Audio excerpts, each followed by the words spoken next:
Aham, começamos. Deixa eu só confirmar aqui que nós estamos online. Pessoas, quem estiver nos acompanhando, por favor, já marque ali que estão nos vendo, nos ouvindo, se estão nos ouvindo bem. Começou a nossa live, tudo certo. Uhum. Começamos. Deixa eu só confirmar. Estão me ouvindo aí, tá? Tá acompanhando? Ok. Então tá, gente, boa tarde a todos e todas e todes que nos acompanhem. Hoje, então, nós vamos fazer o nosso primeiro encontro com a autora, né? Convidando aí a professora Lia Weiner Schuckmann, doutora em Psicologia Social pela Universidade do Estado de São Paulo, pela Universidade de São Paulo, com estágio de doutoramento no Centro de Novos Estudos Raciais da Universidade da Califórnia, Santa Bárbara. E a professora é uma das a autora, né, do livro Entre o Encardido, o Branco e o Branquíssimo, Branquitude e Hierarquia e Poder na Cidade de São Paulo, fruto da sua tese de doutoramento. Ela realizou a pesquisa de pós-doutoramento pela USP, né, com apoio da FAPESP, sobre as famílias interraciais, que gerou, né, o tema Famílias Interraciais, estudo psicossocial das hierarquias raciais em dinâmicas familiares, que resultou no livro que nós vamos, então, ver hoje. Professora Lia, seja bem-vinda. Obrigado, Fran, pelo convite. Parabéns pelo trabalho aqui no Quilombo Intelectual. A gente acompanha sempre os artigos que recomendam, assim, sempre estou acompanhando, bem legal. Ai, que bom, fico feliz, prof. Então, hoje a gente veio aqui, né, conversar sobre famílias interraciais, e eu gostaria, então, de te perguntar um pouco, assim, dessa história, né, de onde surgiu esse livro, contar um pouco da trajetória dele, por que você foi pesquisar no pós-doutorado a questão de famílias interraciais, e compartilhar esse conhecimento conosco sobre isso. Então, a história dele, muita gente me pergunta, é porque você tem família interracial? Eu falo, não, na verdade eu fiz a família depois que eu já tinha realizado a pesquisa. A história dele é bem diferente. Eu tinha acabado a tese sobre branquitude, começaram a me chamar muito para falar de branquitude, e na tese, né, eu acabei tirando de uma categoria nativa que as pessoas entrevistavam, que era a categoria encardido, né? Que é esse branco, mas é um branco de família interracial, um branco mestiço, etc. E tal. E aí muita gente ia nas palestras, e quando acabava a palestra, aquela coisa assim, não sei se é porque eu sou psicóloga, que as pessoas vinham me contar situações que elas tinham vivido dentro da família, né? E aí isso começou assim, tipo, ser muito recorrente. E aí eu falei, vou pesquisar se tem alguma coisa escrita, porque as pessoas me pediam sobre isso. Você sabe, tem alguma coisa sobre família? E eu comecei a pesquisar e não tinha nada escrito na psicologia. O que eu levei um susto, né? Não tinha quase nada escrito na psicologia no Brasil, num país que tem 54% de população negra, que 33% dos casamentos são interraciais. É um número altíssimo, né? Não tem nada, e que tem o racismo atroz que tem, né? Que faz efeito na vida das pessoas, não tem nada sobre famílias. Aí eu falei, bom, vou realizar essa pesquisa, porque está faltando. E foi mais ou menos isso, foi uma demanda do campo mesmo, as pessoas conversando comigo sobre esse assunto, né, e sobre o que elas viviam dentro da família. E aí, quando eu fui fazer as entrevistas, eu cheguei a uma pergunta, o que é uma família interracial?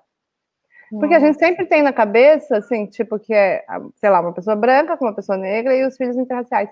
E não, nem sempre, porque pode ser uma pessoa parda, né, que parda pelo IBGE, né, que depois a gente vai falar do pardo, casado com outra pessoa parda e que tem um filho branco.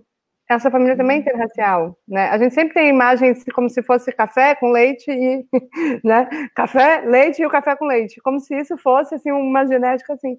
E não é. E as famílias interraciais são diversas, né, de várias formas, assim. Às vezes assim não tem nada a ver com esse casal que a gente imagina. E essa foi a primeira questão que depois que eu fui estudar, eu falei, nossa, a gente precisa definir o que é isso, né? E, enfim. E as pessoas também, muitas pessoas acham que eu estou falando de casamento, né? Eu falo pouco do casamento, da conjugalidade. Claro que a gente fala porque isso é algo que compõe a família, mas é da relação da família ampliada mesmo, como um todo, né? Dessas relações. Então, essa é a história de por que eu fui pesquisar isso. Que massa!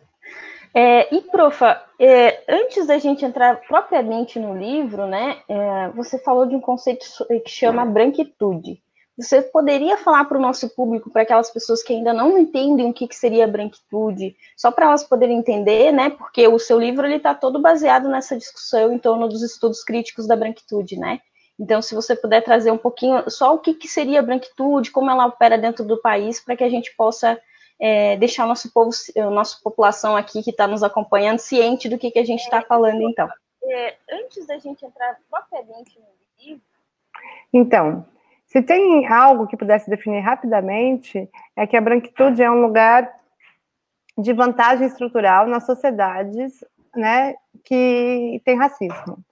Ou seja, ela não é uma posição necessariamente de subjetividade, né, de identificação do sujeito. Isso a gente pode até pensar que tem trabalhos que falem sobre a identidade ou o sujeito, mas o sujeito, querendo ou não, sendo crítico à branquitude ou não, achando supremacia branca horrível ou não, ele tem um lugar na sociedade que é de vantagem estrutural, uma vantagem material e simbólica que está ligada a como que essa sociedade construiu socioculturalmente a ideia de raça e os lugares sociais, né?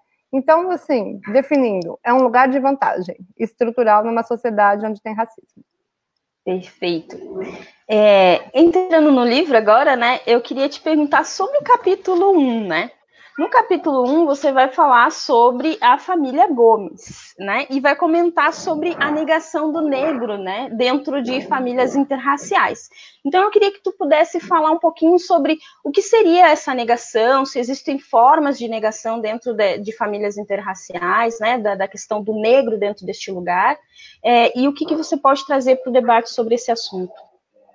Então, um mecanismo, né, que eu fui tentar entender, né, como é que as dinâmicas, né, familiares lidavam com essa estrutura racializada da sociedade, a hierarquia. Uma das dinâmicas que eu encontrei muito nessas famílias é a negação. Ou seja, o que é a negação? Ela só é possível psicanaliticamente ou psicologicamente negar algo que se é, certo? Né? Não tem, assim, como negar o que não se é. Né? Então, só pode negar algo que existe. Né? Então, é como negar a existência do negro nessas famílias. Então, várias formas aconteciam. Tanto uma negação cultural e simbólica, como negar que essa pessoa era negra. Por exemplo, tem uma mãe que falava, meu filho não é negro, meu filho é... Muitos. Meu filho é árabe, mesmo que não tenha descendência, ele parece árabe, ele podia ser árabe, não sei por que essa categoria negra. Olha só, olha um árabe, ele podia ser árabe. Então não era a cor em si, era o estereótipo e a representação sobre o negro. E aí uma outra pessoa fala, minha mãe pintou meu pai de branco. Né, que ela era casada com... Essa mãe era casada com um homem negro, mas ela falou, mas ele é um homem negro muito diferente. Então, o que dá para pensar através dessa fala? Ele nem é negro, ele nem parece negro, ele não tem negritude, mais ou menos isso. O que ela quis dizer, e o que isso representa, é que é possível, né, você ter relações próximas, ter relações íntimas com as pessoas negras, e mesmo assim, continuar sendo racista. O mecanismo é, você retira aquele sujeito do grupo e continua com os estereótipos sobre o grupo. É tipo uma mágica, né? Uma mágica psíquica, né? Eu retiro ele do grupo, ele não é negro. E aí eu continuo com todos os preconceitos sobre o negro, né? Ou porque a pessoa tem uma visão tão estereotipada, que essa visão de significados negativos construídos na sociedade, que ela ama esse sujeito, e esse sujeito não é aquilo que está representado. Então ela retira também do grupo. Ao invés de você refazer o estereótipo sobre o grupo, ou retirar o estereótipo sobre o grupo, a pessoa retira o sujeito, né? Então isso era algo que acontecia muito nas famílias. Tem uma mãe que falava assim, meu filho nunca foi negro, era moreno, ele virou negro depois que ele foi para a universidade. Esse negócio aí que ele foi para a universidade começou a ser negro, né? Então, a negação dessas pessoas. Outro tipo de negação era uma negação cultural. Você pode ser negro, né? Ter essa pele e tal. Mas, além de tudo, você vai querer ter negritude, né? Mas, tô dando isso, assim, tipo, você pode ser negro, mas raspa o cabelo, deixa ele raspadinho. Não vai fazer um raça, não vai fazer um black. Não precisa ficar ouvindo hip hop, né? Indo pro samba. né? É mais ou menos isso. Ó. Você já é como se tivesse um sentimento tão grande que constitui essa ideia de superioridade que os brancos, né, se constituem na branquitude, né? Que eles falam assim, ó, a gente está te emprestando a branquitude. Você é dessa família e você ainda vai querer ter essa cultura e essa modus operandi da família negra, né? Então a hierarquia continua mesmo que tenha afeto, né? Assim, a cultura melhor é a nossa família branca que está dando para essa família. Isso aparecia muitas vezes.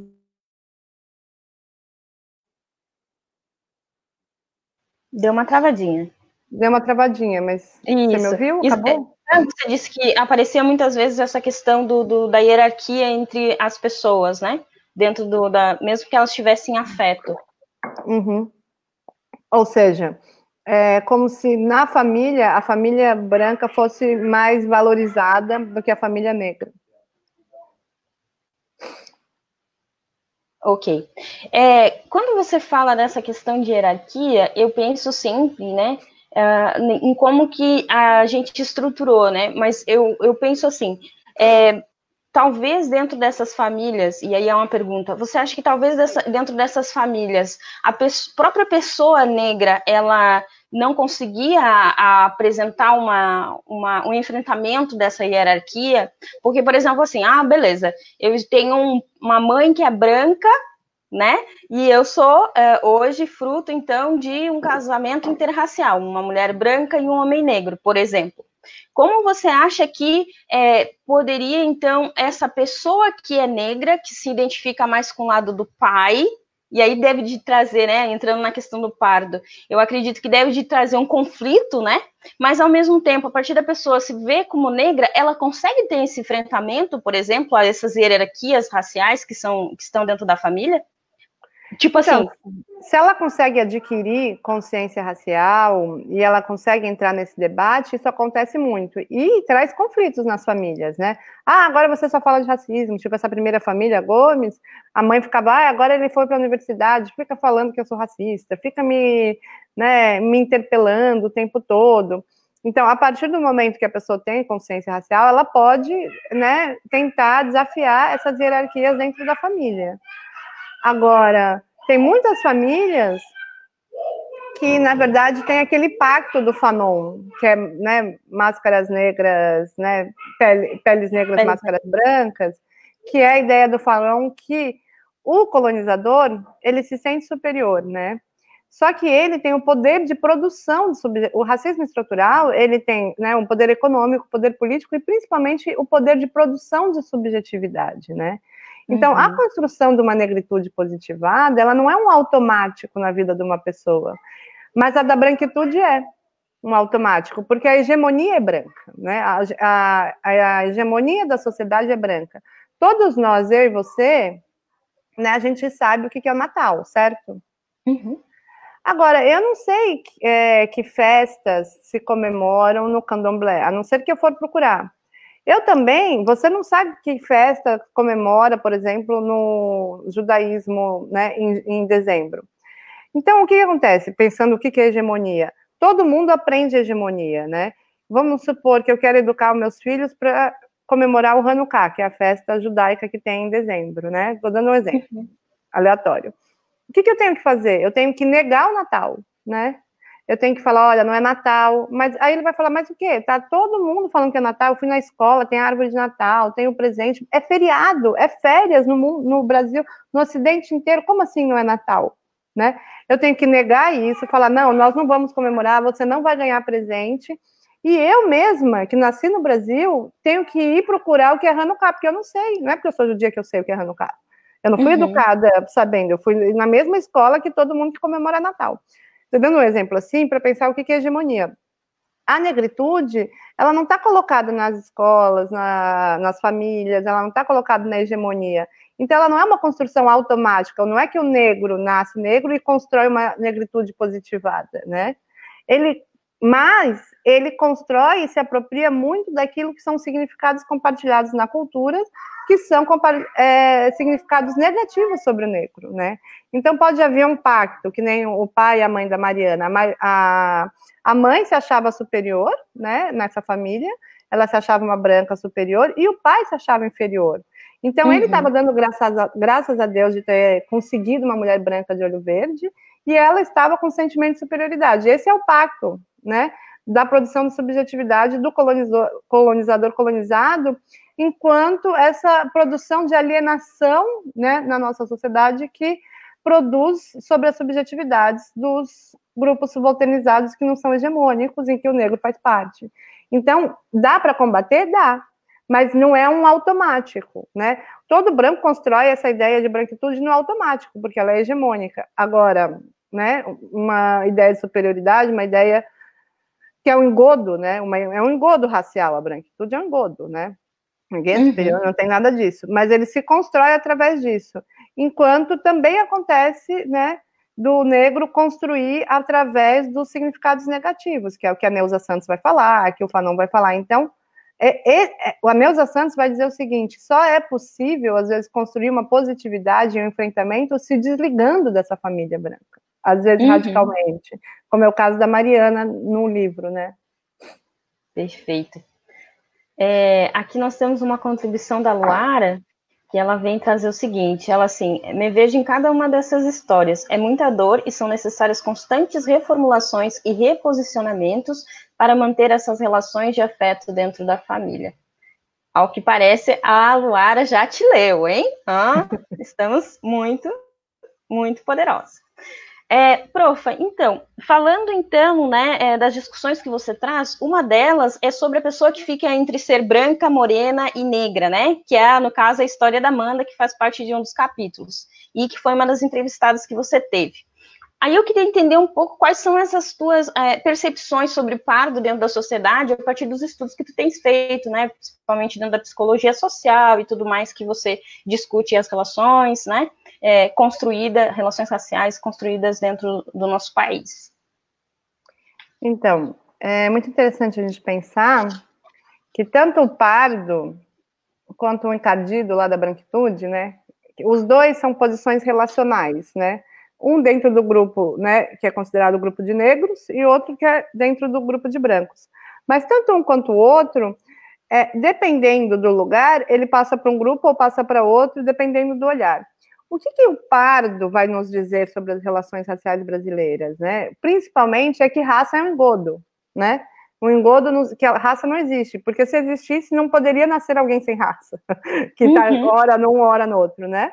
Ela mostra exatamente que essas posições são relacionais, e são relacionais segundo, né, as posições e história locais e de poder de algum lugar. Tem um entrevistado, né, meu, que ele também, assim como Amanda, só que ele do livro de branquitude, ele é considerado branco na Paraíba, ele é considerado branco na cidade de Tiradentes, que é um bairro pobre na cidade de São Paulo, e ele é considerado paraibano, nordestino.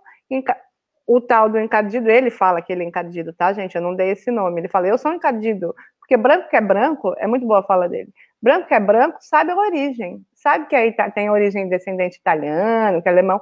Eu não sei. Acho que estou 500 anos no Brasil, não sei qual é a origem. Acho que tem negro, acho que tem indígena, acho que tem branco. Mas eu sou dessa cor clara aqui, né? Então, ou seja, é um aspecto relacional. Só que o branquíssimo, que é esse branco que sabe a origem, sabe olhar para ele e falar assim, você não é branco. Né? Então, o pardo, muitas vezes, ele é aquele que, né, para uma população, para negros, né, de pele muito escura, podem falar, você não é negro, né, muitas vezes, e para esse branquíssimo, ele também não é branco.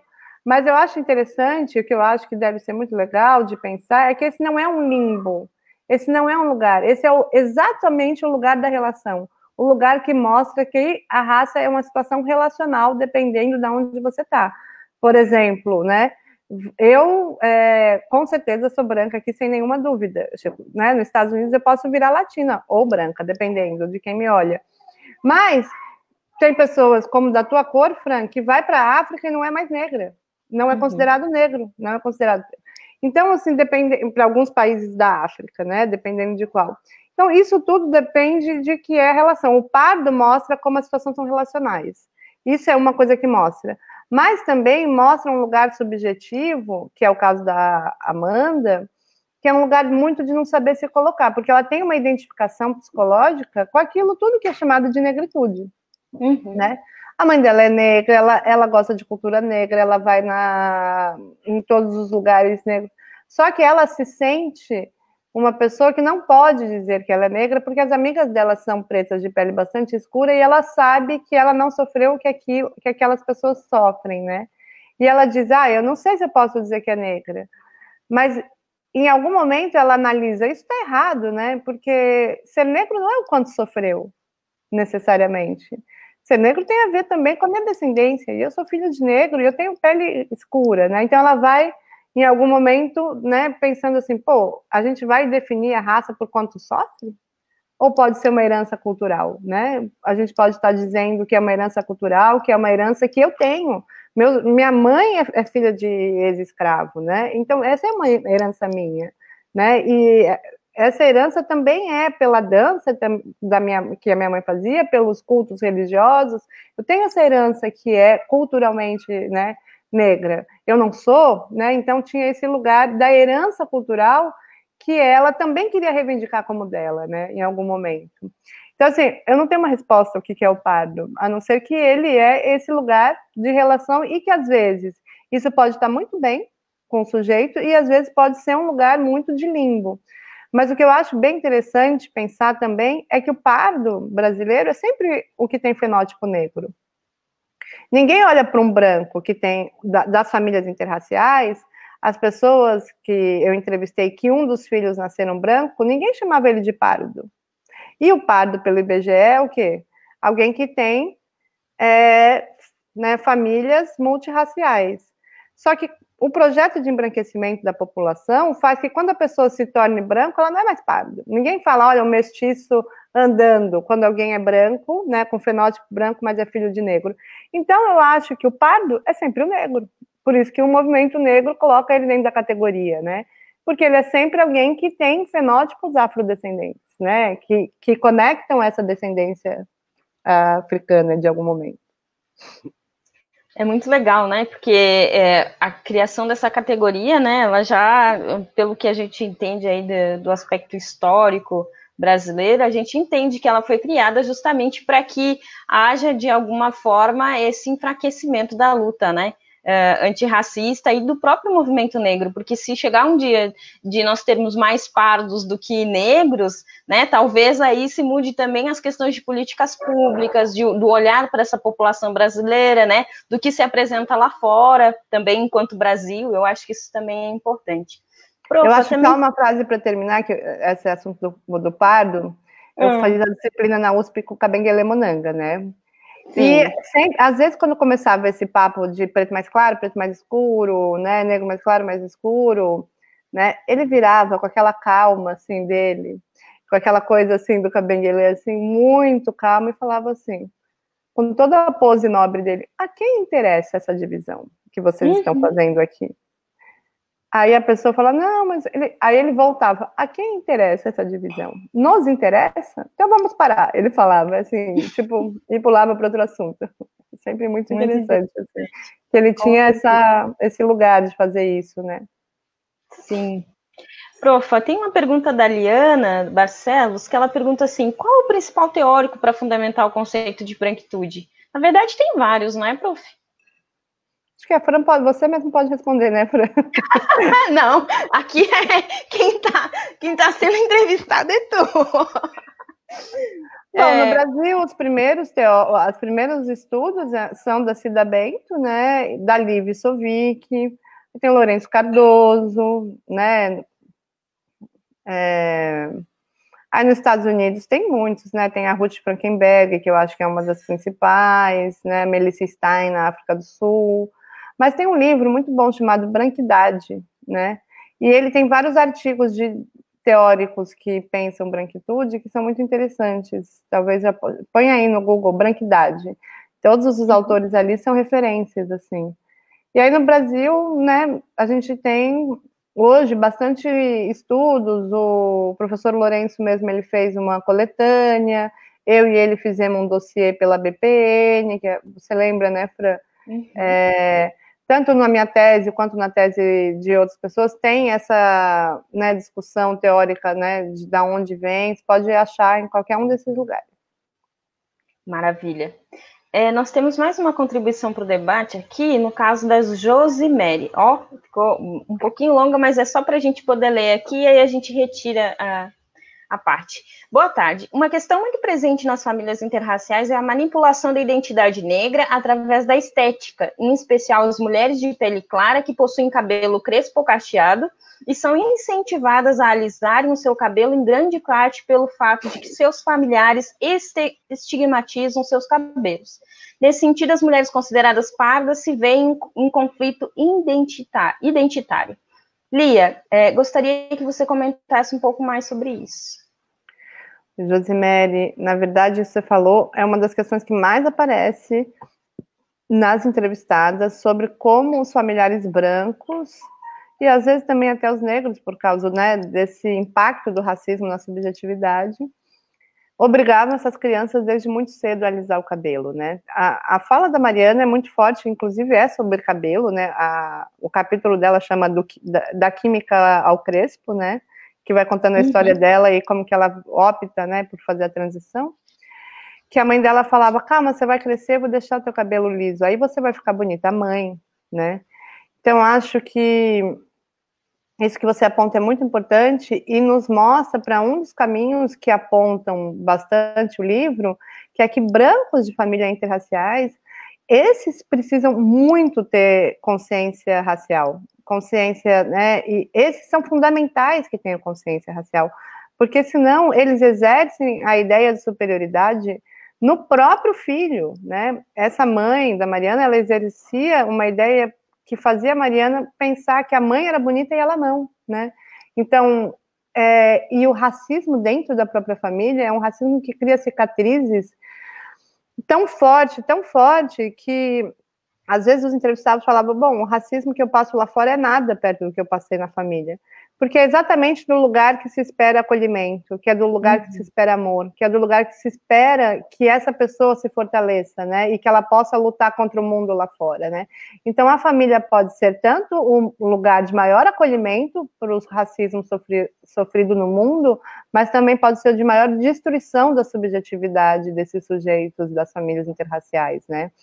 E aí, essa destruição, e uma coisa que eu acho muito, Josiane, importante a gente pensar, que o que eu entendi no meu trabalho, porque o trabalho da pesquisa não é o mesmo do resultado do livro, né? Porque eu não coloquei todas as entrevistas, eu escolhi algumas, tal, não ia botar as 13 famílias que eu entrevistei.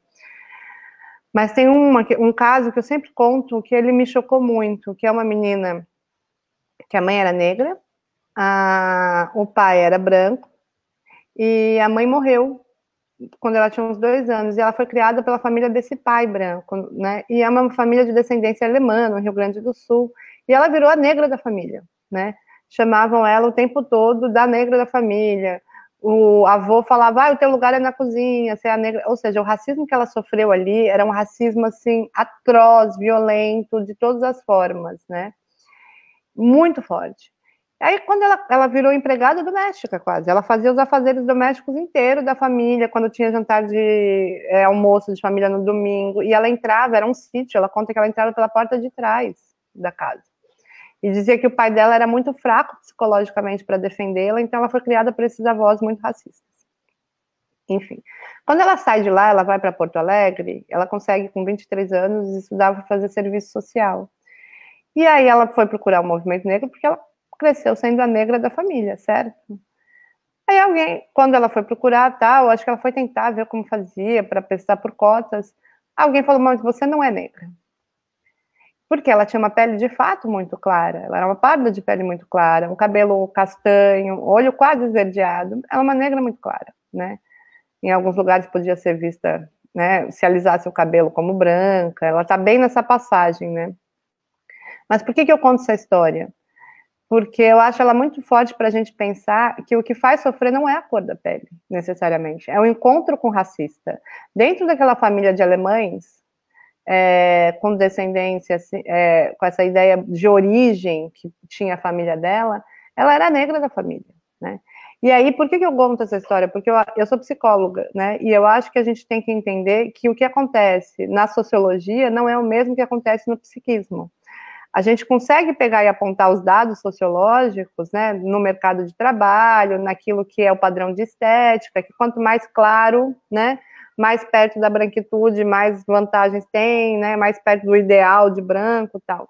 Mas isso não dá para ser medida de sofrimento entre sujeitos.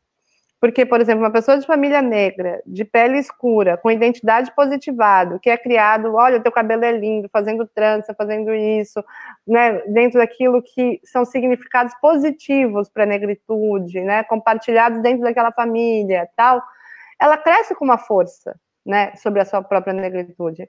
O encontro dela na família dela com a raça é muito positivo. Isso não quer dizer que ela não saiba que o mundo lá fora exista, né? Então, e que quando ela vai lá fora, mas quando ela vai lá para fora, para esse mundo lá fora, ela pode ter uma força para se defender, né? Uhum. Agora, uma pessoa que foi psicologicamente tão destruída, né? Não importa, e aí por isso que eu gosto de dizer que, como psicóloga, não dá para a gente fazer competição de sofrimento via melanina, né? Porque o que faz sofrer não é a melanina da pele, é o encontro com o racismo, né? Então, a gente, quando vai ter esse olhar singular do sujeito, vão entender quais foram as mediações que esses sujeitos tiveram, né, na vida dele, para entender qual que foi o encontro. Né? É um encontro traumático, né, dessa forma. Isso não quer dizer que todas as pessoas brasileiras que são negras não sejam, né, não tenham oportunidades da vida retiradas por causa do racismo. Agora, o sofrimento psíquico não necessariamente a pessoa pode perder oportunidades e não estar com sofrimento psíquico, né? E ela pode estar só falando, olha, eu estou injustiçada, mas isso pode não ser sofrimento psíquico, né? Agora, se ela sofrer um racismo desse ponto de se odiar, de achar que ela é feia, de passar, igual essa menina contava que ela passava cândida, né? Pregador, uma violência tão grande com o próprio corpo, né? Porque o encontro com o racismo dela foi muito atroz. Né? Então, acho que isso é algo que a gente tem que sempre pensar, né? Qual foi o encontro dessa pessoa, né? Perfeito. Profa, uma outra questão que eu queria te falar vem ao encontro disso que tu estás falando, né, em relação à construção e o impacto do racismo, né? A questão do racismo dentro das famílias interraciais e como ele impacta na construção dessa negritude. Tu já falou um pouco sobre isso, né? Mas como você percebeu essa situação dentro da família do Gomes, que é a família lá da Mariana, que eu acho que a questão dela é bem emblemática para a gente trazer essa exposição, assim, do debate, né, em relação a isso. Então, mas a gente pode falar depois da última, que é uma família oposta, né, que é a mãe branca que cria, não é a pessoa ser branca ou não, né, é como ela lida com essa categoria, né, e como ela liga. A mãe da Mariana, para quem não conhece o livro, depois, ela é uma pessoa que ela se sente, né, superior por causa de ser branca. E na década de 70, 60, ela faz tipo uma troca. Ela é uma mãe solteira, uma mulher branca, mãe solteira, que era empregada doméstica em São Paulo. Ela sabia que mãe solteira casar era muito difícil e ela falava, o primeiro que aparecer, o primeiro homem que assumir essa menina é o caso. E aí aparece, né, o pai da Mariana, que é um homem negro. Que ela faz uma lógica, a mãe fala que faz uma lógica assim, bom, é negro, mas assume meu filho. É como se eu trocasse a minha desvantagem de gênero, é como se ela pensasse, bom, eu estou em desvantagem de gênero, eu sou uma mãe solteira, né, nesse momento da década de 70, que não era algo tão fácil, né, e ele é um homem negro. Então, eu faço essas trocas, né, de desvantagens na sociedade, só que ela faz essa troca se sentindo muito superior, né? Como se ela tivesse muito superior a esse homem. E esse era um homem que, ao mesmo tempo, também ficava, assim, tipo, sentindo que uma pessoa de olho verde e branca estava quase fazendo um favor de ficar com ele. Então, coincidia, né? Ele não tinha uma identidade positiva, né, sobre a negritude, e ela se sentia superior. Então, fazia um pacto perfeito de um pai, que para Mariana era um pai oprimido em sua condição de negro, e uma mãe que se sentia superior. Então, essa menina cresceu, e aí isso eu acho muito interessante pensar, como os vínculos familiares também passam pela dinâmica racial. Ela cresceu odiando o pai, né? Porque foi o pai que trouxe para ela o negativo. Ela pensava, como é que eu, né, não nasci porque é igual a minha mãe, então isso é culpa do meu pai, né? E querendo ser igual à mãe. Ela fala que um dia ela sonhou e falou, Deus, me deixa ficar igual à minha mãe, né? Que é essa branca de olho claro. E essa mãe perpetuava isso e falava, um dia você pode ser que eu te alise o cabelo, você fique parecido comigo, né? Então, na verdade, era a fórmula perfeita de como, né, sofrer racismo numa família de uma forma que todos, né, as pessoas estão pactuando com isso, né? E isso compromete muito a identidade racial, mas assim, a identidade racial não se faz só pela família, né? Graças a Deus a Mariana, né, era uma pessoa que ouviu rap, né, foi o Racionais. É impressionante, o Racionais faz mais pela consciência racial do Brasil inteiro do que qualquer tese, qualquer coisa. Todos os meus entrevistados, brancos e negros que têm consciência racial, falam, foi o rap que fez isso comigo, foi o Racionais, né? Ela começa a ouvir Racionais, e ela começa a entender, ela faz só uma faculdade, ela começa a sair disso, e aí ela começa a criar, né, uma defesa via movimento social negro e tal. Mas o que a Mariana diz é que ela olha e que é quase como se fosse um ego falso, assim. Ela fala assim, existe a Mariana de fora para a sociedade, que é essa Mariana que tem orgulho de ser negra, que é militante, que é combativa. Agora existe aquela menina que ainda se olha no espelho se achando feia, né? Isso doeu muito, assim, para mim, né, a entrevista dela. Agora, tem uma parte que não está no livro, que é muito bonita, que é quando eu dou, né, eu tenho uma questão ética de dar as entrevistas e as análises para as pessoas antes de publicar. E ela leu, né, e ela me respondeu falando que tinha, era muito bonita a resposta. Ela falou assim, olha, Lia, todo esse processo de passar pela entrevista, de pensar isso, de ler essa entrevista, depois eu fui procurar terapia e li a entrevista, que eu falava que, imagina, eu associava a ser um monstro, né? Ela fala a palavra monstro, né? Me fez crescer de alguma forma, assim, tão grande, né? Que tem uma outra mulher aqui, mais empoderada e mais feliz, que eu matei essa Mariana criança. Por mais que ela possa querer aparecer, eu tô matando, né? E eu matei com cuidado, né? Eu acatei ela escreveu. Então, tem também esse processo da pesquisa de você devolver, que é bonito, né, para dar consciência racial. Mas, ou seja, tudo isso para concluir que, apesar da família, ela pôde criar uma consciência racial, mas que a família, por ser esse lugar primário, né, de constituição do sujeito, fica muito marcante, né? Fica muito marcante mesmo naquilo que é a subjetividade da pessoa, né? É uma luta muito grande para jogar ela fora, que é o que a Neuza Santos fala. É uma luta muito grande para matar a mãe que você introjetou, né? Complicado. E aí você queria falar sobre o outro caso do último capítulo, que é o contrário da mulher branca. O último capítulo é muito interessante, porque os dois são da democracia, né? É a mulher branca também, de novo, com o homem negro. Só que essa é a mulher que vai adquirindo consciência racial enquanto ela está casada, né? Ela vai percebendo o seguinte, que o marido dela, ele não fala, né, sobre raça, ele é aquele tipo negro da democracia racial, que fala, eu sou moreno, né? Que acredita na democracia racial, acredita que venceu na vida e tal. E essa mãe fala que vai percebendo, né, que ela para de ser convidada para algumas festas, né, que ela começa a ser tratada de outro jeito na família, que a exigência com o marido é muito maior do que a exigência com o marido das irmãs, né, que o pai cobrou muito do marido. Então ela vai percebendo, é uma pessoa que fez até a 4ª série, né, ela vai percebendo tudo isso, né, pela essa vivência. E ela não consegue conversar com ele sobre racismo, porque ele não quer falar desse assunto. Porque às vezes é muito dolorido para quem sofre, ainda mais naquela época que tinha muito poucas pessoas se discutindo isso, né? Pensa, década... Então, ela não quer falar. Só que ela é responsável pela educação dos filhos. Esse é o pai que está fora trabalhando, né? Então, a filha um dia chega falando, me chamaram de macaco na escola chorando, e essa é a mamãe branca que fala, você é linda, teu cabelo é lindo, teu nariz é lindo, não deixe isso acontecer com você. Os 3 filhos adquiriram consciência racial e um orgulho, né, de ser negro pela mãe branca, né? Hoje eles são todos casados com negros e tal. Então, o que dá para concluir isso? Que não é ser negro ou ser branco, é ter consciência racial, né? Consciência do racismo, é produzir significados positivos para a negritude dentro dessa família, né? Nessas balanças. Temos aqui várias contribuições, então eu vou colocar aqui a da Lívia para você comentar sobre. Ela diz assim, ó, eu sou fruto de família interracial, pai negro, mãe branca, do meu pai eu herdei tudo, menos a cor da pele e dos olhos. Cresci certa de que era filha dele, mas na escola, vizinhos sempre faziam questão de questionar a paternidade. Eu e meu pai somos muito parecidos, então eu nunca duvidei dessa paternidade.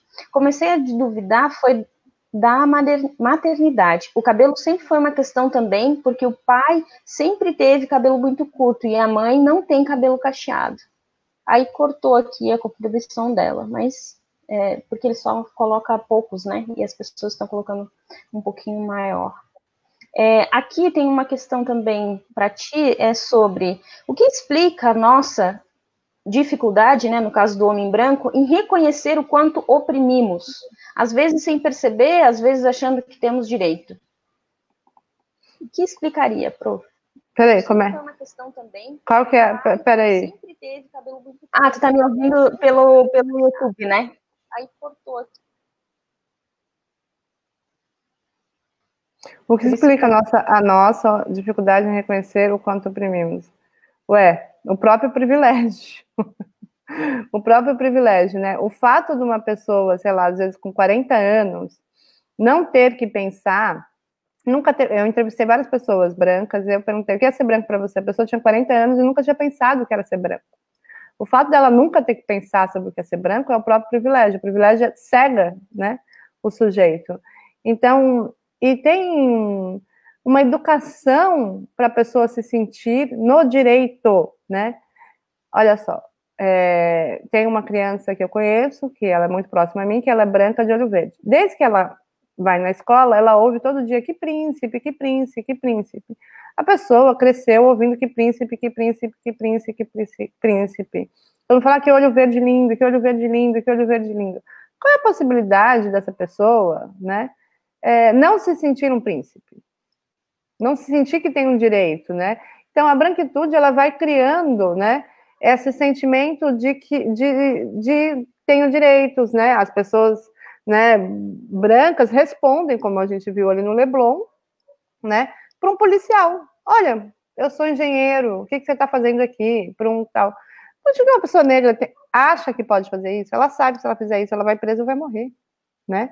Então, assim, a gente é criado cheio de privilégios das pessoas brancas, os homens brancos muito mais. Então, o reconhecer isso teria que primeiro perceber que teve privilégio, né? Então, a opressão está só na existência por si só, né? Dessa forma de cultura que coloca todos esses significados, que faz com que essa pessoa ache que tem o direito de falar numa roda sempre, de interromper, etc e tal, e que isso não seja visto como aspecto racial, né? Não sei se podia falar mais sobre esse tema, que é o da branquitude, mas em geral... Você pode falar, se você achar que quer complementar, né? Até porque eu acho que também a discussão da branquitude, a gente vai ter que fazer uma nova live para apresentar o teu livro do Entre o Branco, Encardido e o Branquíssimo, que eu sei que está saindo uma nova leva de produção, porque ele estava esgotado, né? Faz um tempo que ele está esgotado. E para a gente poder discutir um pouquinho também sobre a questão da branquitude. Mas aqui a gente tem mais uma questão, que é a Marcela. Gente, tentem colocar suas questões distribuídas em alguns parágrafos, senão elas ficam cortadas, tá? E aí somem as perguntas. Mas a Marcela, ela trouxe uma contribuição. Lia, muitas pessoas que são mestiça, mesmo com fenótipo branco, identificam-se como parda, alegando a mestiçagem. Acredito que seja, como está no seu livro, Branco, Branquíssimo, a branca encardida, pois sou o que chamamos de morena brasileira. Identifico-me como branca, pois sei que assim sou lida na sociedade, mas em algumas ocasiões sou questionadas e lembradas da minha mestiçagem e que não sou branca, que sou parda. Aí ela colocou, essa confusão contribui para o mito da democracia racial. E aí temos mais um complexo, né?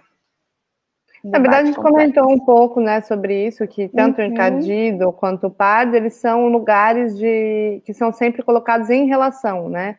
Às vezes ela pode ser lembrada por um branquíssimo, né, que tipo, olha, você tem origem negra, né? Agora, como que isso, na verdade, a mestiçagem, ela é o fiel escudeira, como diz a Liv Sovic, da branquitude, né? Porque o discurso da mestiçagem é o que faz com que a branquitude seja valorizada, né? Nesse sentido, né? Nesse lugar de, olha, porque a mestiçagem no Brasil, ela não é vista como um fim em si mesmo, né? A ideologia da mestiçagem, ela foi colocada como uma forma de embranquecer a população. A mestiçagem seria o processo para embranquecer num país onde tinha política e ideologia do embranquecimento. Então, assim, o mestiço sempre foi alguém que está chegando a ser branco, não o fim em si mesmo, né? Então, esse é o problema e a denúncia da mestiçagem. Não a mestiçagem, né, propriamente dita, porque isso tem em todas as culturas, né? As pessoas são mestiças, né? Elas ficam entre elas. Mas aqui a gente tem o que é chamado de discurso da mestiçagem, da ideologia da mestiçagem, como se fosse algo que retirasse, né, o poder dos brancos. Mas não é. Ela dá mais poder aos brancos, né? Nesse sentido. Porque ela é algo que faz você alcançar aquilo que almeja na ideologia do embranquecimento, né?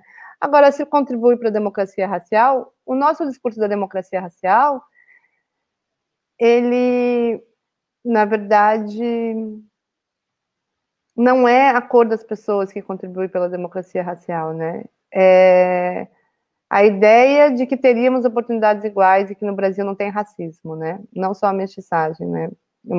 Um país de harmonia e que a mestiçagem seria a prova da harmonia, né? Mas a mestiçagem brasileira foi feita via estupro. Que prova de harmonia é essa, né? Faz 50 anos que a gente começa a ter casais interraciais, 60, que não são forma de estupro, de violência, quase, de homens brancos com mulheres negras e indígenas, né? Então, a mestiçagem que é feita por estupros não pode ser prova de relações harmônicas, né? Acho que é isso. Profa, a Vanessa, ela te perguntou como é percebida, analisada a teoria da transracialidade aplicada à realidade miscigenada do Brasil. Vanessa, não sei o que é transracialidade. Não poderia te responder. É o que é a ideia de que as pessoas podem... Ai, desculpa, não tenho como responder porque eu não sei mesmo. Eu inventaria aqui. Não tem problema. Mas eu acho que talvez ela... Será que ela está fazendo alguma ligação com... Eu também nunca ouvi falar dessa teoria. Mas aí, se ela puder comentar um pouquinho mais sobre isso aqui embaixo, a gente já fica sabendo. Talvez indicar autores para a gente ler, viu, Vanessa? É importante. Até para a gente botar depois no Quilombo lá, indicando materiais sobre isso. Aí o livro que estão te perguntando... esse livro aqui não é fruto da tua tese, é do teu pós-doutorado, certo? O da tese está na pré-venda agora, já está na pré-venda. Se você puder botar o link aí. Qual é a empresa? A Veneta. Veneta. Aí, gente, que eu já estou fazendo aqui. Encardido branco, já está na pré-venda. E tem mais perguntas aí, Fran? Deixa eu ver aqui. Estamos... Não. Enquanto você vai falando, só para eu concluir também, enquanto você vai colocando, o que eu acho importante dizer desse livro é que ele é um primeiro livro, tem muito que se pesquisar dentro, né? Eu mesmo faço a crítica logo no começo, que eu pesquiso famílias heteronormativas, né? Que elas são, né? Não pesquisei famílias que têm filhos adotados, que é uma outra questão. Tem uma área aí para pesquisa muito importante, né? E não é mentira, eu recebo, juro, tanto que a última página do livro é um e-mail que eu recebi. Mas por que é um e-mail que eu recebi?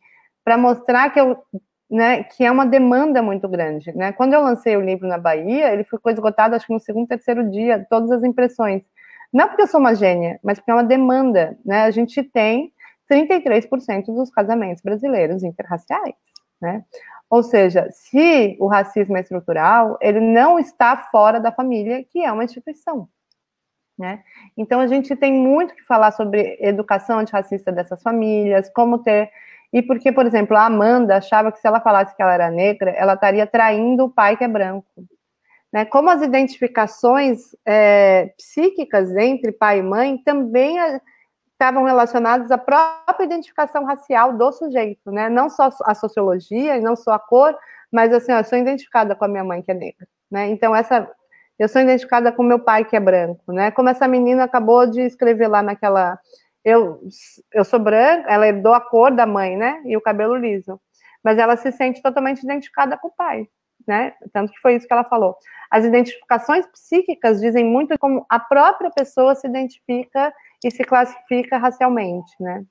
Isso não quer dizer que coincida com aquilo que é classificado fora, né, da sociedade. Perfeito. Aqui nós tivemos, eu já coloquei então o link da pré-venda, tá, gente? Por favor, não deixem de garantir esse livro aí, para vocês não perderem a oportunidade também de ler o primeiro livro da Lia.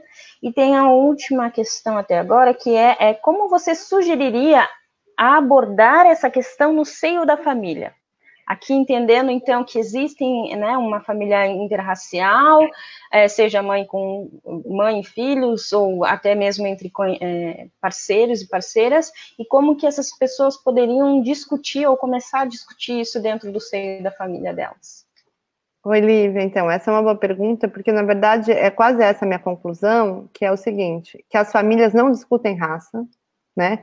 Todas as famílias que eu fui, elas não falam sobre assunto, que é como se fosse um tabu dentro da família, que como se falar, porque raça é uma divisão, né? O que é a raça em si? É uma forma de dividir os seres humanos em grupos, né? E ela também divide a família, é isso que eu entendi. Ela divide a família, que é algo que não pode ser dividido, porque a família é aquilo que é, né, que tem esse laço, né? Mas ela divide tanto que as pessoas olham para uma, como alguém anunciou aí, para uma mãe branca com filho negro, e as pessoas não acham que é filho dela. Por que as pessoas não acham, que, se num país que tem 54% de população negra, que um filho negro pode ser de uma mãe branca? Porque elas pressupõem numa lógica que a família deve se parecer. E não é que a pessoa negra não se parece com a mãe. Se parece, mas talvez ela não pareça na cor, mas ela possa parecer no nariz, ou em outras coisas, né? Mas a gente está tão acostumado a ver cor que nem vê as outras coisas que se parecem ou que se diferencia, né? Então, a raça aparece sempre como um divisor da família. Ela aparece tanto como um divisor que as pessoas não acham que uma criança negra é filho de uma mãe branca ou vice-versa, né? Ou os pais negros com filhos brancos que as pessoas acham que eles estão roubando uma criança, né? Então, por que as pessoas não falam de raça? Porque é uma intenção que vão dividir. Só que, ao não falar, a família fica realmente dividida, né? É ao contrário, né? Então, o que eu aconselho? A falar sobre raça. Como que vai falar, vai depender de cada família, né? Mas esse assunto tem que ser falado dentro do seio familiar, né? Tem que ser entendido por que as famílias negras são muito menos valorizadas nas famílias interraciais. Eu olhava as casas das famílias, tinha lá a foto do avô branco, não sei quem, e a família negra não estava, né? Como é que isso acontece, né? Que o Guerreiro Ramos vai falar que a patologia social do branco brasileiro é esconder a parte negra indígena da família, ainda mais quando está se embranquecendo, né? Então, acho que isso é muito importante. Tinha uma menina que escondia o pai. Ela falava para o pai deixar ela 3 metros antes, 3 quadras antes, porque ela tinha ficado mais clara e ela não queria mostrar que o pai era. Olha como a raça divide a família, né? Então, esse assunto tem que ser falado, tem que ser discutido, tem que, né, se falar que as posições são hierárquicas, como a gente tem que discutir gênero dentro de uma família, porque senão a mulher faz todo o trabalho doméstico, né? As hierarquias estão aí postas, né, nas relações familiares de vários modos, né? A classe, a raça, o gênero, e precisam ser discutidas para equilibrar. Maravilhosa. A Gislene fez até uma contribuição aí nessa parte que tu falasse, ela diz assim, e se tu é uma mulher negra, está num elevador com teu filho branco, eu te pergunto se tu é a babá. Exato. Você vê como a raça aparece como um divisor, né, da própria família, no simbólico. Aí, é complicado. Prof, aqui temos 2 últimas perguntas. Gente, estamos chegando ao final, tá, da live, então, por favor, quem tiver últimas perguntinhas aí, já deixe para a gente poder conversar com a prof. Prof, aqui o Luiz perguntou, a professora poderia falar entre a diferença entre as noções de branquidade e branquitude? Porque depois a pessoa complementou aqui que é branquitude. Qual é a diferença entre branquidade e branquitude? Eu não trabalho com essa diferenciação, para mim é uma questão de tradução, né? Tem gente que traduziu branquidade e branquitude, mas tem gente que trabalha, por exemplo, no dossiê do Lourenço tem uma pessoa que vai falar que branquidade né, algo que não tem crítica, e a branquitude são brancos que sabem que, né, tem uma crítica à branquitude. Eu não gosto dessas divisões entre branquitude, branquidade, diferenciações, porque para mim, se a pessoa sabe ou não, ela está num lugar de vantagem estrutural. E aí, é esse lugar da branquitude, um lugar de vantagem estrutural.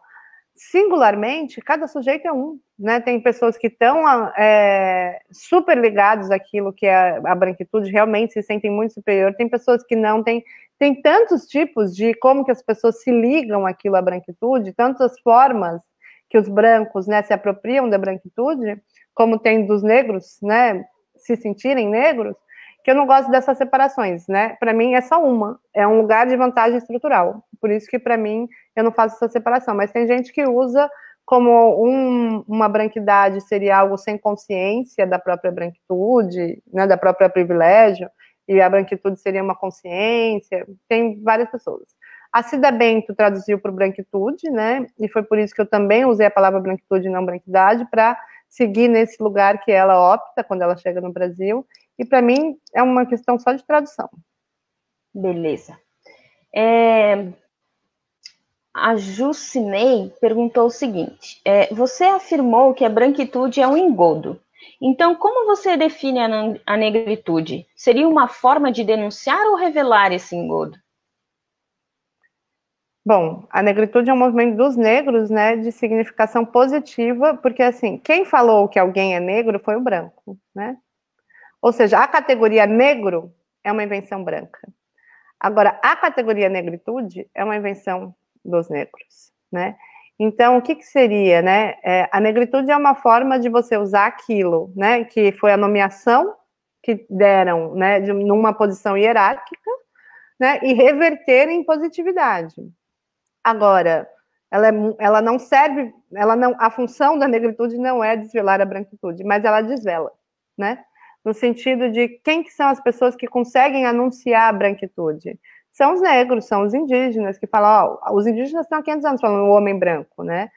Porque o privilégio é cego a si mesmo, né? É tão hegemônico que a pessoa branca se acha um indivíduo, ela nunca acha que é pertencente a um grupo, né? Ela não responde por um grupo racial, ninguém fica com, você como branco, o que você não tem vergonha pelo Bolsonaro? Não, eu tenho vergonha pelo Bolsonaro, mas não porque ele é branco, né? Ou seja, não faz sentido, assim, as pessoas não ligam as pessoas brancas, assim, todos os políticos, né, desse Brasil são brancos, a gente não é obrigado a responder por eles, né? Como brancos, né? Ninguém pergunta, você, como branca, o que você acha do Haddad? Não faz sentido a pergunta. O que eu acho do Haddad é o que eu acho do Haddad, né?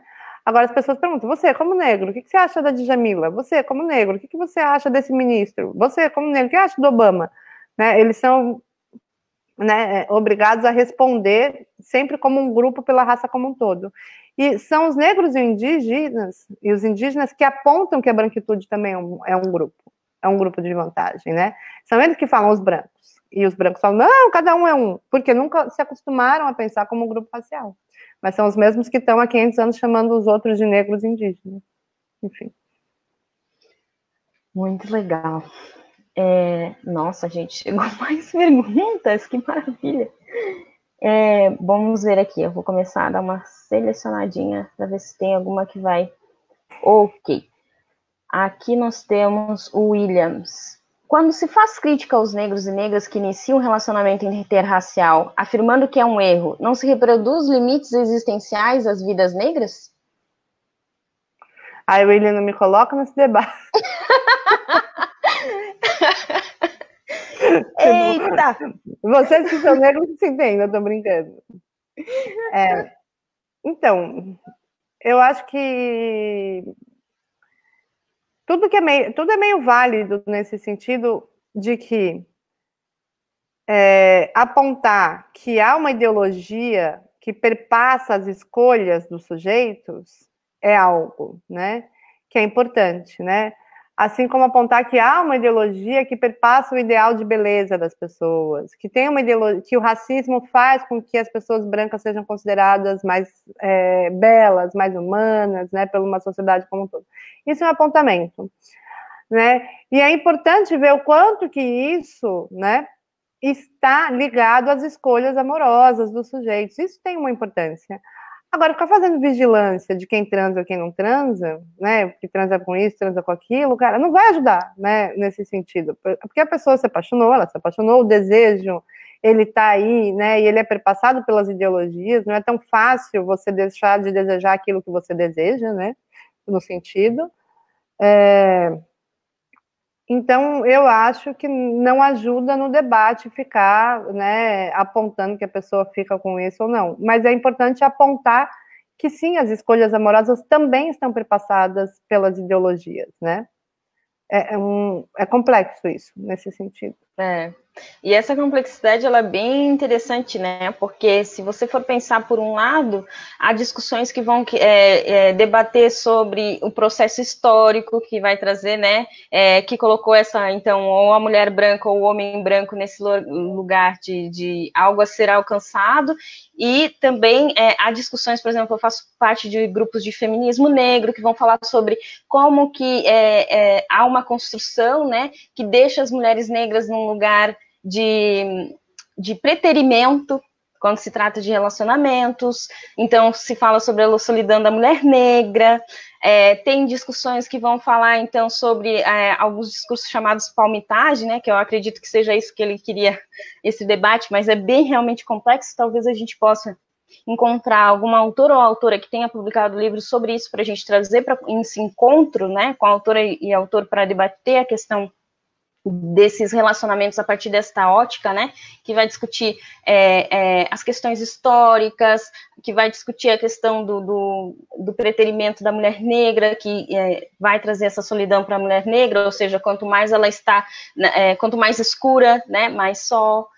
Tem também a questão de, tem pessoas que vão militar ou até mesmo falar que a escolha que você faz do seu relacionamento tem relação com o teu ativismo político também, né? Então, se eu sou um militante do movimento negro, hipoteticamente eu teria que procurar ou investir em relacionamentos afrocentrados. Então, tem vários debates aí que são bem importantes, né, gente, mas que realmente em uma hora é bem complicado também de trazer. Mas a gente vai buscar pessoas que falem sobre isso para convidar para o debate conosco. E aí a gente tira a professora da saia justa. Tem o Luiz Femeal, que fez mais uma pergunta para você. Se você poderia falar sobre as especificidades da noção de branco num país em um longo e complexo processo colonial como o Brasil, e sobre as diferenças entre as noções. Não, aí no caso você já fez essa questão das diferenças, que para ti não há diferença entre branquidade e branquitude, né? Mas aí se você puder falar um pouquinho então dessas noções de branco dentro desse país que vem desse processo colonialista, né? De colonização. Bom, eu entrei lá também no YouTube para ver algumas perguntas aqui. Ah, tá bom. Então, eu podia falar, esse é um debate que dá 5 horas, né? Mas deixa eu ver se eu consigo resumir.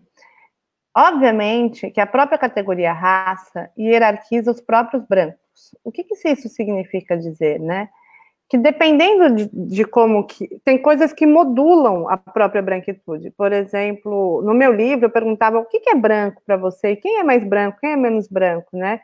Sempre tinha uma ideia que dependendo de qual origem branca, né?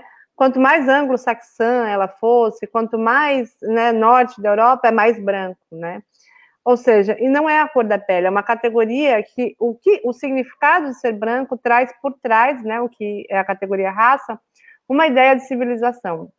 Então, obviamente que brancos miscigenados não são considerados no mesmo valor que branco miscigenados com outros grupos raciais, né? Porque miscigenado branco italiano com branco alemão, ninguém fala que eles são miscigenados, né?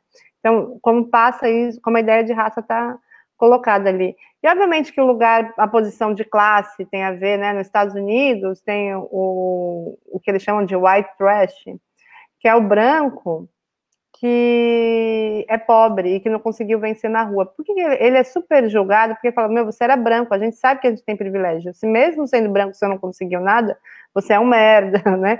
Tipo, tem vários desse lugar. Mas o que eu acho importante dizer é que quem é considerado branco no Brasil nem sempre é considerado nos Estados Unidos, mas onde e quando, no momento em que a pessoa é considerada branco, esse é um lugar de vantagem. Isso que é importante, né?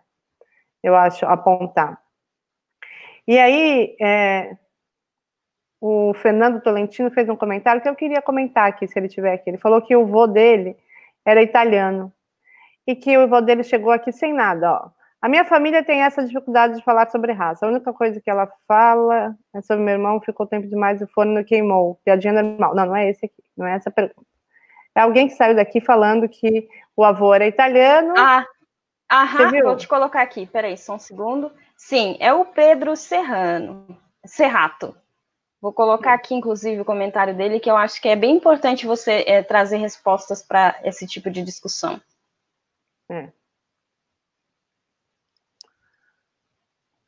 Ele falou, meu avô era italiano e foi trazido para o Brasil para substituir os escravos. Isso foi explorado igualmente os negros. Vou reivindicar um movimento quilobrancora. Será que dá certo? Vou tentar a sorte. Bom, espero que o Pedro esteja aí ainda. E realmente, de fato, quando os italianos e os brancos chegaram aqui no Brasil, eles trabalharam muito. Mas o trabalho deles gerou riqueza para eles mesmos. Tanto que o teu avô deve ter conseguido, né, construir uma casa, construir um lugar, ainda mais quando eles chegaram aqui, eles tinham ajuda de terra. Trabalhar muito, né, não significa, né, que ele tenha sido explorado, porque o trabalho dele pode ter gerado, né, riqueza e dinheiro para ele também. Enquanto o trabalho dos 500 anos das populações negras, que também estão aqui trabalhando sem parar, gerou riqueza para o branco. Uma coisa é você trabalhar e o teu trabalho render para você, né, você fazer uma horta, fazer uma construção e você poder comer dessa horta, ou você fazer uma horta e quem pode comer é o patrão, né? Então é uma diferença muito grande, né, a condição de que os italianos chegaram e foram explorados na condição de trabalho capitalista, do que na condição de sem terras, né, na qual e forem sido roubados, né, explorados, o corpo foi vendido. Eu acho que se você olhar bem, você consegue fazer essa diferença, né, entre um e outro. Isso não significa que teu avô não trabalhou, né, mas o trabalho dele rendeu para ele mesmo, não para enriquecer durante 400 anos outra população. Acho que vale lembrar. É tão bom ser psicóloga, né? Que a gente tem um jeito tão didático de falar certas coisas. Então, eu vou me abster de comentários em relação a esta questão. Tem mais uma aqui, que é da Lívia, né? Como nós, brancos filhos de negros, podemos nos posicionar nas discussões sobre racismo, ancestralidade negra, sem desrespeitar local de fala e sem assumir dores que pela nossa passibilidade não passamos? Lívia, eu vou dar um exemplo. Eu sou judia, certo? Eu não passo no Brasil absolutamente nada que meu avô passou, né? Inclusive aqui eu sou considerada branca, na Europa há 50 anos os judeus não eram considerados brancos, né? Eu estou num lugar de privilégio hoje, enquanto há muito pouco tempo atrás as pessoas da minha família morreram numa câmara de gás, né? O que eu quero dizer com isso? É que reconhecer que a gente tem uma ancestralidade, né, reconhece, né, uma responsabilidade, uma luta, uma herança. Agora, é preciso saber diferenciar, né, nesse sentido que a gente tem uma responsabilidade, que a gente reconhece que isso foi um passado nosso e que agora não é mais, né? No sentido de não é mais, não quer dizer, você pode ser uma aliada da luta antirracista. Isso não é roubar a fala de ninguém, né? Aliás, brancos que não estão na luta antirracista, né, não significam que eles estão gostando do racismo, é isso, né? Ou seja, qualquer pessoa que quer igualdade no Brasil está na luta antirracista. Isso não é estar no movimento negro. O movimento negro tem várias bandeiras. Uma delas é a luta antirracista. outra é construção de cultura, outra é construção de identidade, outra é se encontrar para fazer turbante, outra é, né, tem várias coisas que o movimento negro faz, né? Uma é da luta antirracista, que é nesse ponto que há um encontro numa sociedade que quer justiça. Então você pode reconhecer que esse foi um passado teu, que hoje não é mais, pela tua condição de como você é lida na sociedade, né? Porque não existe essência, por exemplo, não é eu ser judia, o que mostra que não é ser judia que faz alguém ser perseguido, é existir o nazismo. Logo, não tem nazismo aqui, eu não estou sendo perseguida. Isso não quer dizer que não tem um antissemitismo, etc e tal. Mas isso é outro assunto. Mas, assim, é a condição de dominação. No Brasil, a gente tem um racismo que é por cor. Se você não faz parte do grupo de cor que sofre racismo, você não sofre racismo. Isso não quer dizer abandonar que teus avós sofreram. Você pode ter essa transmissão psíquica, essa herança, e reconhecendo que você está em um outro lugar agora e sendo uma aliada. Acho que é isso. Maravilha! Então, vamos colocar aqui como última questão, né? Já que a gente extrapolou o nosso tempo. A Thaís pediu, na verdade, que você comentasse um pouco sobre o desafio de despertar a consciência racial na psicanálise. Ai, gente, juro que eu não sei. Sem problema. Eu tô meio que desisti, não, é que eu meio que desisti dos intelectuais, né, meio progressistas, assim, nesse sentido, que acham que esse é um recorte. É um recorte de raça. Gente, não é um recorte. Nada que é estrutural é um recorte, né? Se você não fala de raça no Brasil, você não entendeu o Brasil. Você não está falando de Brasil, ponto. Não é um recorte. Então, assim, a pessoa se recusa a falar ou fala que é um recorte, que é uma questão específica, ela não entendeu, né? Agora, a tua pergunta é como é fazer pessoas que têm privilégio quererem abrir mão de ter privilégio, né? Essa é a pergunta. Que é o que está acontecendo um pouco agora na luta antirracista, né? As pessoas querem ser antirracistas sem abrir mão de privilégio.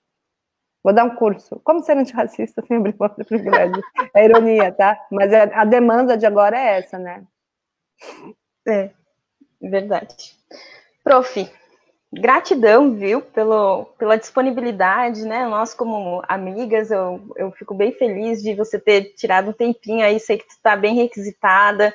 É sempre bom te ouvir, te ler, né? Entender um pouco mais aí. Eu estou tentando trazer um pouco dessas discussões junto com dois outros professores brancos, que são a Daniela Pizarro e o Gustavo Saldanha, para a minha área do conhecimento, né, de formação, que é a biblioteconomia. Está sendo bem desafiador, inclusive, para que a gente possa colocar a discussão, né, dentro do fazer bibliotecário, dentro das questões docentes em biblioteconomia. Então, a gente está realmente querendo avançar um pouco nessas discussões e ouvir você, ler você, assim como o professor Lourenço, professora Bento, né, todas essas pessoas que fazem parte da produção e discussão do conhecimento sobre branquitude dentro do Brasil e fora dela, né, que vocês já são, hoje em dia, citados internacionalmente, são pessoas super consideradas, né?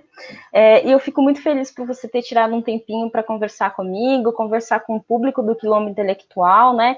Eu não sei se as pessoas já me conheciam, mas para quem não me conhece, eu sou a equipe Quilombo Intelectual de uma pessoa que faz ali as artes, seleciona os materiais, que recebe, conversa com vocês todos os dias aí, recebendo os feedbacks que vocês dão a respeito de tudo que a gente tem feito, não só aqui no primeiro encontro com a autora, né, mas com o Momento Griot, onde a gente traz bibliotecários negros para falar sobre obras de pessoas negras e discuti-las, né, a cada 2 ou 3 dias a gente tem um encontro.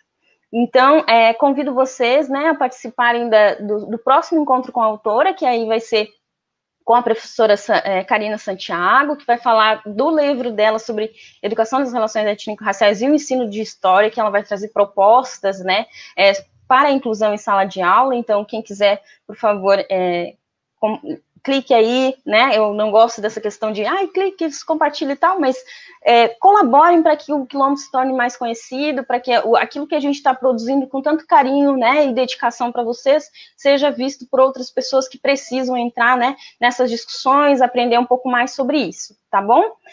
Prof, gratidão, viu? Quer falar alguma coisa aí para o nosso público? Não, quero agradecer você Para quem não sabe, a Fran é meu anjo da guarda. Ela me ajuda em tudo na vida, há uns 5 anos, né? Porque ela é uma super bibliotecária e ela também faz outros trabalhos de diagramação, de organização. Ela organiza a vida da pessoa, né? Ela tem produzido vários livros, então eu agradeço e eu gostaria que todo mundo, né, reconhecesse esse trabalho maravilhoso da Fran, do Quilômetro Intelectual, porque realmente ela faz por muito amor, né, a colocar, né, artigos, ela procura artigos na rede para que a gente discuta o tema. Obrigada, Fran, pelo Imagina, convite. estamos aí para colaborar. Tchau, pessoal. Gratidão a todas as pessoas que nos acompanharam até aqui, tá bom? Tchau, Até o gente. próximo encontro. Obrigado.